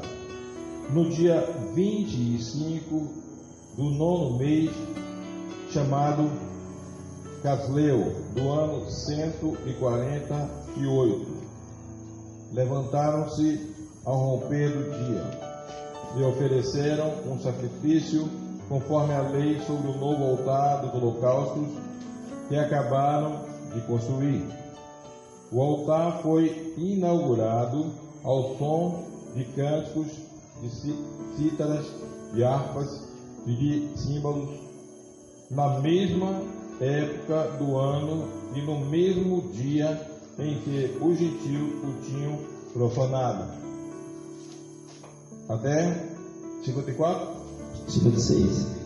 55 agora. Todo o povo se prostrou com o rosto em terra para adorar e se dirigiu ao céu para louvar aquele que lhe dera a vitória. Festa, não é festa? Isso é festa. Festa de quê? Versículo 56. Durante 8 dias celebraram a dedicação do altar, oferecendo holocaustos com alegria e também sacrifícios de comunhão e de ação de graças. Festa, houve o que aí? A palavrinha-chave aí é dedicação. Vocês viram aí? Repete aí a palavra, irmão. Verso 56. Durante 8 dias celebraram a dedicação do altar. Dedicação do altar, porque houve a purificação. Tem nada a ver com o que o Adventista ensina. Tudo mentira. Isso tudo se cumpriu, irmãos. E houve a dedicação nessa época. O povo de Israel passou a ter uma festa chamada de festa da dedicação. E isto está na Bíblia. É um registro comprobatório de que isso foi verdade. Abra aí João 10 e veja o versículo 22. João 10, 22. Na época de Cristo. Eu quero o título. Qual o título de João 10, 22? Alô, 10. João 10, 22. A festa da dedicação. Pronto. A festa da dedicação. Leia o 22. E em Jerusalém havia a festa da dedicação, e era inverno. Leia o 23. Jesus andava passeando no templo, no alpendre de Salomão. Então, em Jerusalém, no templo de Jesus, e Jesus também celebrava a festa da dedicação, que Daniel viu a purificação do templo, e os macabeus fizeram essa purificação do templo. Deu para entender? E isso, irmão, está tão claro, tão nítido. Aí o Adventista nega isso e vai inventar 2.300 anos para colocar 1844. Então, o que o pastor Evaldo está fazendo é desmistificando o ensino adventista, desmentindo o que eles ensinavam. Desde a mulher lá de que é Israel, a gente está mostrando o que eles ensinam, por isso que é mais complicado para a gente. Porque o pastor Jusileta, todo mundo já sabe que Timo Jeová é seita. Mas tem alguns que têm dificuldade de entender que a adventista é seita. Então, o que a gente está mostrando é que isso aqui é que é um perigo grande. Aí clica aí, irmãos.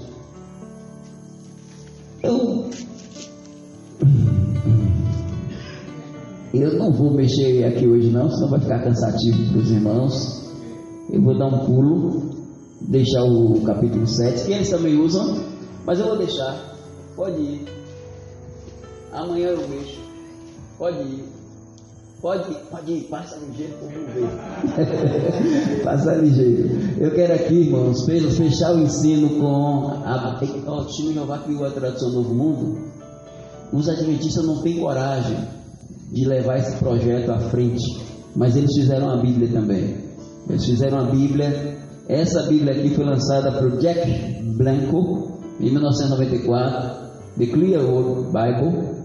Essa Bíblia que eles acham que é clara, ele vai trazendo aí, olha a sagacidade. Então a gente vai comparando aí o pastor Batista Bíblico, Sérgio Batista, aparece de vez em quando, vejam só. Ele fez um livro, Os 7 Mitos do Adventismo, e ele elencou desta Bíblia versículos em paralelo com a nossa. Alguém lê para mim o versículo deles, Gênesis 2:2? Pode ler aí, irmãos. Qualquer irmão alto.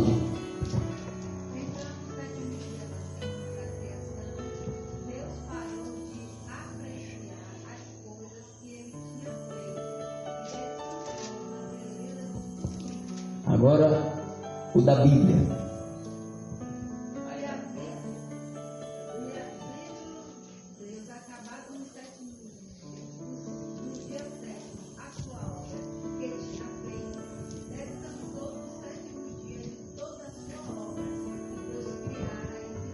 Está igual ou tem alguma diferença? Qual a diferença?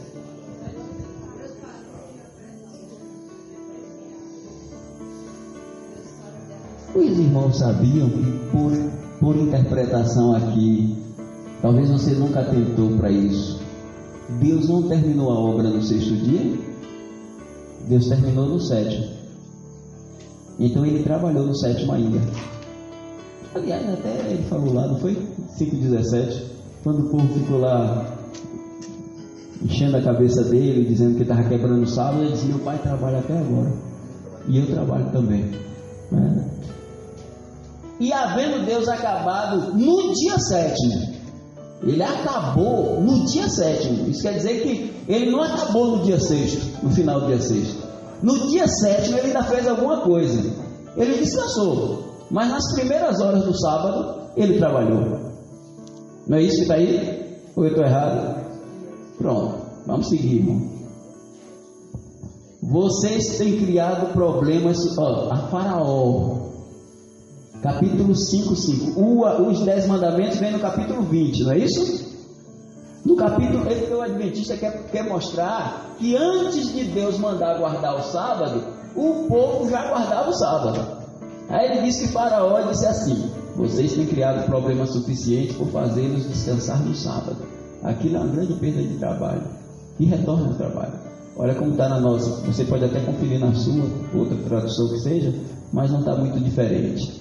E disse também Faraó: diz que o povo da terra já é muito, e vós o fazeis abandonar suas cargas. Não tem nada de sábado. Eles vão lá e colocam o sábado para puxar a sardinha, o prato dele. Porque é assim, irmão, você já viu? Você já viu alguém coçar assim? Todo mundo só coça assim. Ninguém coça assim. Então só puxa a sardinha. A gente começa a perceber a questão do acréscimo. Do acréscimo. Eles estão aí, ó. Foi lançado em 1994. Segue, irmão. Não, o meu foi 98. Deixa quieto. Olha Levítico 16 para eles dizerem, porque eles dizem que o bode emissário é Satanás, para endossar o juízo investigativo. Olha como está lá na Bíblia deles. E ele atará um cordão, ele e Arão, né? Arão atará um cordão escarlate no chifre do outro bode, apresentado o vivo diante de mim. Então o enviará ao deserto, para simbolicamente remover o pecado e Satanás do meu povo para sempre. Aqui, irmãos, eles querem dizer que o bode emissário é Satanás, porque Jesus morre, Jesus é sacrificado pelo nosso pecado. Jesus é o bode expiatório, mas Jesus também é o bode emissário, irmãos. Porque Isaías diz o quê? Que ele levou sobre si os nossos pecados. Jesus tanto morreu pelo pecado, quanto levou os nossos pecados. Não para o inferno, para a cruz. Aí eles dizem que é Satanás, mas olha o texto bíblico como diz: mas o bode sobre o qual caía a sorte para ser bode emissário, apresentar-se-á vivo perante o Senhor para fazer expiação com ele, para enviá-lo no deserto como bode emissário. De acordo com a visão de White, Satanás ajuda Jesus a salvar o homem. Uma coisa. Para a Igreja Católica, Maria ajuda Jesus a salvar o homem, não é isso? Maria é corredentora. Jesus é redentor e Maria é corredentora. Para o Adventismo do 7º dia, Jesus é redentor e Satanás é corredentor. São parceiros.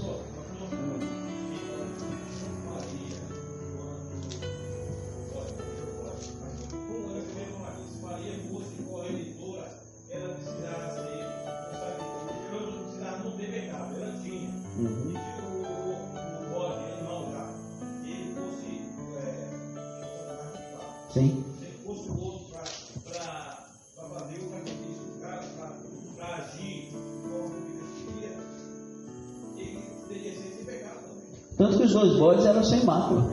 Os dois bodes eram sem mácula. Não tem. Ainda mais botar o cão para levar os pecados da gente. Imagina. Aí é só coisa de adventista mesmo, viu? Ele não ia levar nunca. Ele respondeu após. Agora, olha as 2.300 stars. Ele respondeu. Então, eu vou explicar uma coisa aqui na instante dos irmãos. Ele respondeu: após 2.300 dias, ele já botou dias, né? Não são sacrifícios proféticos, os quais representam anos atuais. Deus restaurará a verdade acerca do santuário, que não tem nada de santuário celestial lá. Eles fazem um link com Hebreus, e seu verdadeiro local. Então o processo de julgamento começará, do qual a purificação anula o santuário terreno, que era um tipo, e Deus justificará o seu povo. Tem mais aqui como é que está a Bíblia? E ele me disse, até 2.300 tardes de manhã o santuário será purificado. Eu vou chamar a atenção do irmão para essa preposição. Diferente de após, né? Se é até 2.300 tardes de manhã, Paulo. E por que eles dizem que começa? Porque a partir de 1844 que começa o juízo investigativo. Se aqui diz até, quer dizer que a purificação termina quando termina as 2.300 tardes, mas Jesus está começando a purificar. Eles não raciocinaram, mas Deus pega o enganador nas suas próprias astúcias. Seguem. Pronto, então vou para cá que fica melhor. Mateus 25, 41. Agora aqui é para negar o inferno eterno. Então Jesus Cristo, né, dirá para aqueles que estão à sua esquerda, ou dirá àqueles à sua esquerda: a vocês não pode ser dada uma morada no reino do meu Pai, pois vocês estão ainda controlados por sua natureza pecaminosa. Deixem a minha presença. Agora aqui, vocês perecerão no mesmo fogo no qual será destruído o diabo e os seus anjos. Destruído. Olha como está o texto bíblico. Então dirá também o rei, então dirá também aos que estiverem à sua esquerda: apartai-vos de mim, malditos, para o fogo eterno, preparado para o diabo. Esse povo, irmãos, vai queimar no inferno. Ou arrependimento. Eles vão pensar, porque estava fácil, né? Dizer assim, todo mundo destruído, aniquilação. Não, não é aniquilamento não, é sofrimento. Eu sei que não é crente, viu? Quem não aceitar a Cristo. E o inferno não é o Hades, tem lastro, ó. O Hades tem. Guiena não tem lastro. Sabe o que é? Você já sonhou? Você já sonhou caindo? Ô, coisa complicada. A gente cai, fica procurando, meu Deus, cadê o chão? Está caindo. Ô, bênção quando alguém chega, fulano, acorda.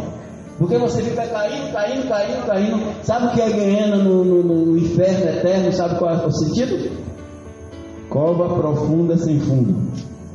O lago de fogo não tem lastro, ele não tem piso.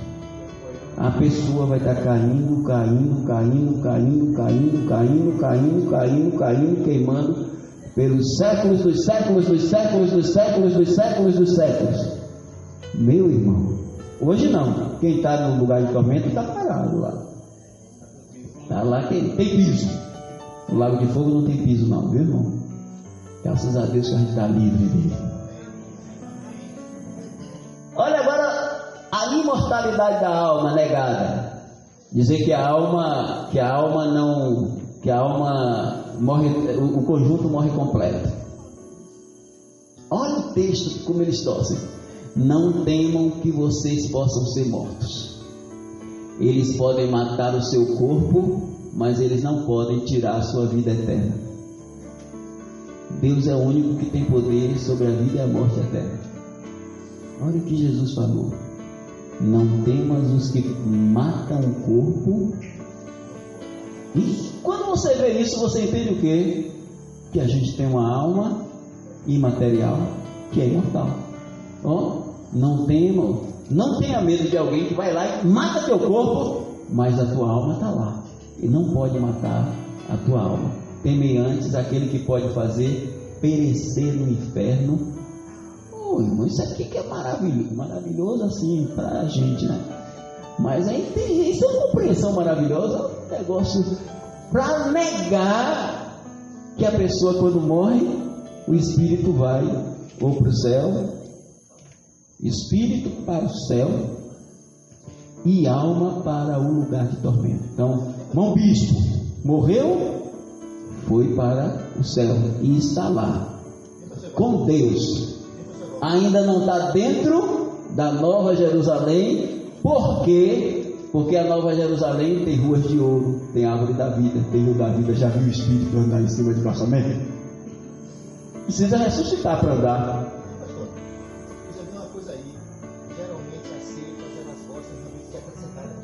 Glória. Diga. Volta aí, irmão.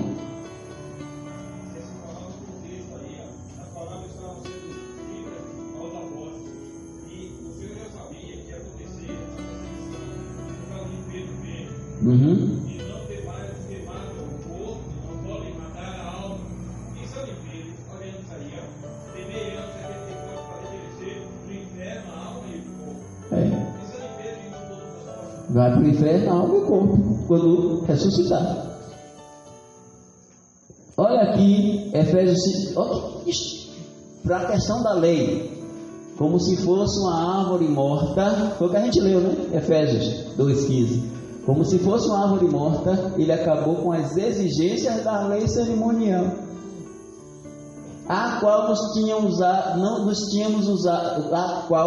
tínhamos usado para nos separar. Agora nós temos um novo relacionamento uns com os outros. Na sua carne lhes fez inimizade, isto é, a lei, tem nada de lei cerimonial, a lei dos mandamentos, que consistia em ordenanças para criar em si mesmos dos dois um novo, eu botei homem, né? Um novo homem, fazendo, é porque é na Bahia, né? Homem. Então, vamos lá. Colossenses 2:17. Não permita que ninguém controle a sua vida lhe dando uma série de regras cerimoniais acerca do que comer, beber, ou qual festa mensal ou sábado, festa mensal ou sábados especiais a guardar. Todas essas regras acerca dos dias cerimoniais foram dadas como sombra da realidade a vir, e a realidade é Jesus Cristo. Portanto, ninguém vos julgue pelo comer ou pelo beber, ou por causa dos dias de festas anuais, ou da lua nova, mensais, ou dos sábados semanais. Quem quer estar tocando no sábado? E sábado é sombra, são sombras das coisas futuras, mas o corpo é de Cristo. Quando Cristo descer do céu como arcanjo, agora tem duas heresias aí, viu? Era para botar de azul também a outra. Não, desculpa, é isso mesmo. Quando Cristo descer do céu como o arcanjo, para dizer que Jesus é o arcanjo Miguel. Então tudo faria no mesmo saco, né? Ele dará um grito, disse Jesus vai dar um grito, como uma trombeta, o qual é a chamada de Deus para os mortos, porque estão tudo dormindo. E aqueles que morreram em Cristo ressuscitarão, porque o mesmo Senhor descerá do céu, não é como, é com alarido, festa, e com voz de arcanjo, e com a trombeta de Deus. Os que morreram em Cristo ressuscitarão primeiro. Segue agora outra. Agora aqui, irmãos, olha a sagacidade.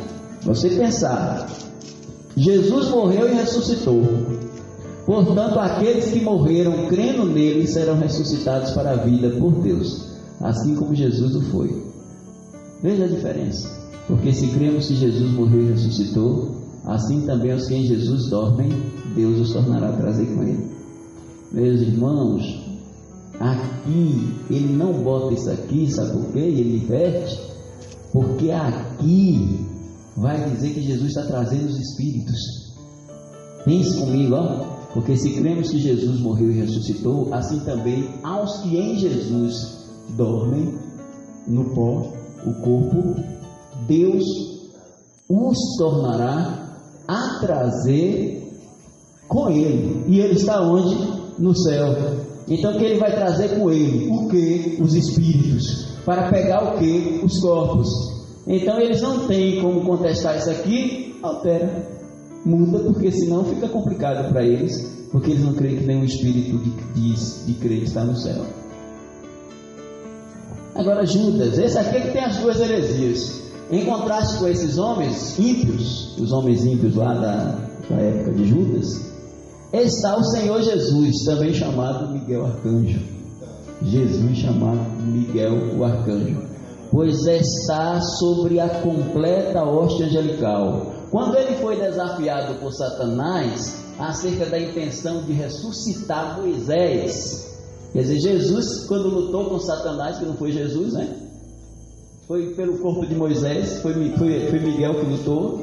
E Jesus estava lutando para ressuscitar Moisés, lutando pelo corpo para ressuscitar. Ele não falhou ao atacar Satanás, nem o condenou com zombaria. Ele simplesmente disse: Deus o repreenda por reivindicar o corpo de Moisés.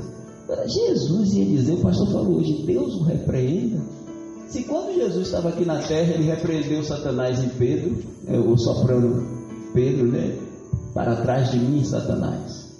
Repreendeu ao Satanás. Retira-te de mim, retira-te, Satanás, adorar só a Deus. Ele, homem. Agora ele lá, pré-encarnado, enfrentando Satanás, vai dizer: o Senhor te repreenda, Deus te repreenda. Aí eles deram um testemunho de Jeová, né? Porque o pastor disse hoje: o Senhor ali te repreenda, é o próprio Jesus. Aqui eles botaram: Deus o repreenda. Mas como é que está o texto? Volta. Mas o arcanjo Miguel, e não Jesus, quando contendia com o diabo e disputava a respeito do corpo de Moisés, não ousou pronunciar juízo de maldição contra ele, mas disse: o Senhor te repreende. Eu acredito, irmãos, que a disputa pelo corpo de Moisés é que Satanás queria fazer alguma coisa de idolatria com o corpo de Moisés. E aí Miguel lutou para que isso não acontecesse. Irmãos, se Neustan, a serpente de metal, lembra? Que foi levantada para as pessoas do deserto que foram picadas, olhar para a serpente e serem curadas. E Jesus usou isso quando falou do versículo mais lindo da Bíblia. Qual é? Porque Deus amou o mundo de tal maneira que deu do seu Filho. Mas antes ele disse: como Moisés levantou a serpente no deserto, assim importa que o Filho do Homem seja levantado, para que todo aquele que nele crê não pereça, mas tenha vida eterna. E em Ezequiel é dito que Neustan, a serpente de metal, ficou guardada e o povo começou a adorar a serpente de metal, o povo de Israel. Imagine só o corpo de Moisés embalsamado pelas técnicas do Egito, alguém pegar, embalsamar e fazer romaria e adoração. Aí então Miguel não deixou Satanás. Eu creio mais que seja isso.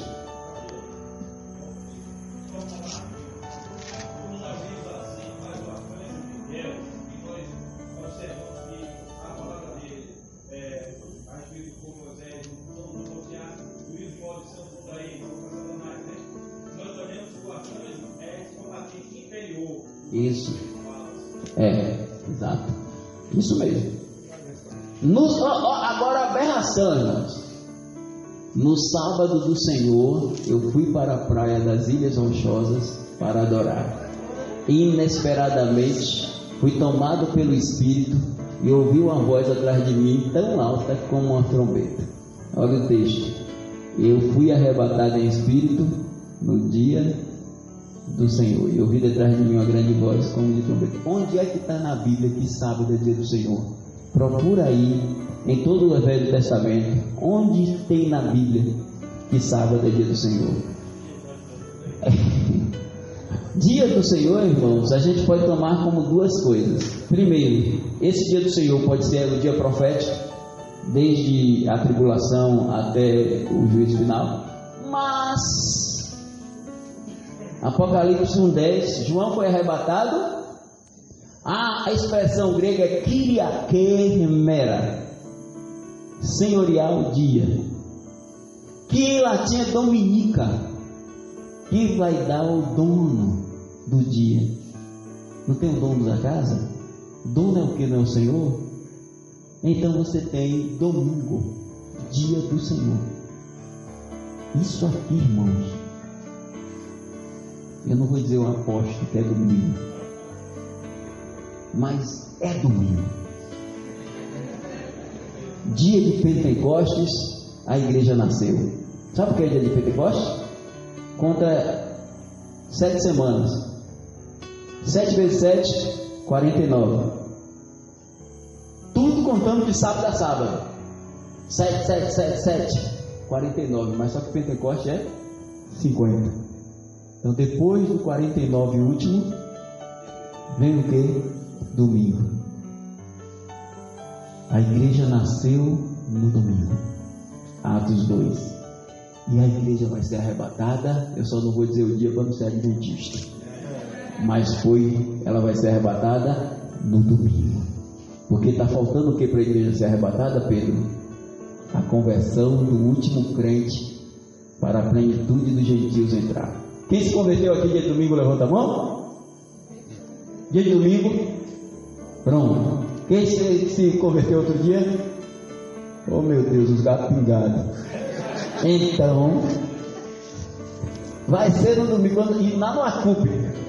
Eu não vou dizer que é lá no Acupe não, meu pastor. Mas se for no Acupe, se tiver lá o último crente da igreja a se converter, irmã, aí na hora que aceitou Jesus, os crentes sobem e as roupas ficam, viu? Mas pastor, vai tudo nu para lá.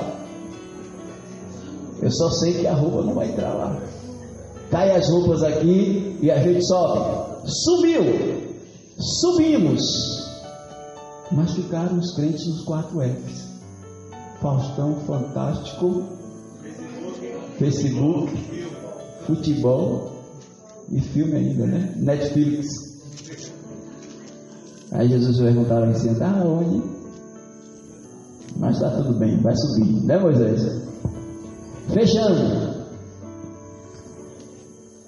O anjo segurou o dragão, aquela antiga serpente que é o diabo e Satanás, e o prendeu neste planeta por 1000 anos. Onde é que tem neste planeta? Mas sabe por quê? Vai jogar. É o bode. Lembra que o pastor falou do bode que vai ficar na terra desolada? Satanás vai ficar aqui na terra, sozinho, perambulando, até terminar o milênio e ele vir para rebelião com os incrédulos ressuscitados. Mentira. Ele prendeu o dragão, a antiga serpente que é o diabo e Satanás, o amarrou por 1000 anos. Satanás estará num lugar que a gente não tem a revelação, anulado de vir à terra durante mil anos. O anjo segurou o dragão. Não, segue. E o diabo que os tinha enganado foi lançado onde? No lago de fogo. E olha, e consumido, juntamente com a besta do mar e o animal terrestre e todos os perversos. A destruição deles será para sempre.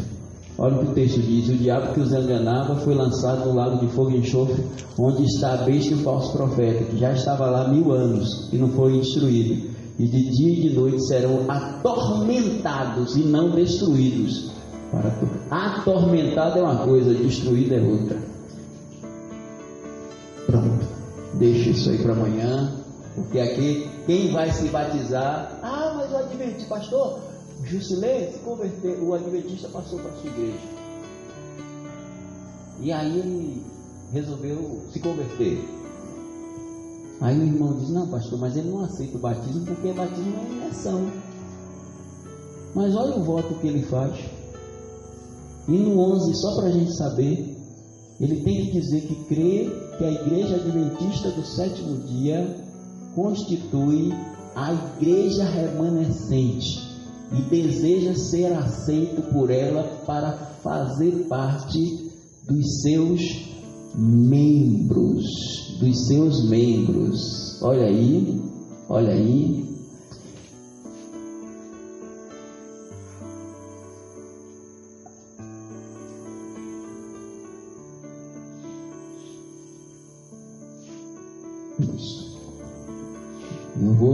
Eu não vou adiantar algumas coisas aqui não, mas aqui é o voto deles. Eles têm que dizer essas coisas. Então ele está dizendo, se a igreja adventista mantém isso, e ele diz que crê que a igreja adventista do 7º dia, a igreja remanescente, é porque a gente não é crente. A igreja remanescente é que é a igreja cristã. Aliás, ele diz, eles são até crentes, mas estão na Babilônia. Enquanto eles estiverem lá, eles não vão conseguir a aprovação de Jesus lá no juízo investigativo. Eles vão ter que sair de lá, porque agora, por caridade, eles vão pregar nas nossas igrejas. O Arauto dos Reis vem para as nossas igrejas, o Prisma. Se não vierem pessoalmente, a gente traz para os conjuntos, e aí vai. Não sei se batia alguém, viu, pastor? Mas que Deus nos abençoe. Então, irmãos, amanhã a gente termina, viu? Falta só 75 slides, viu, pastor?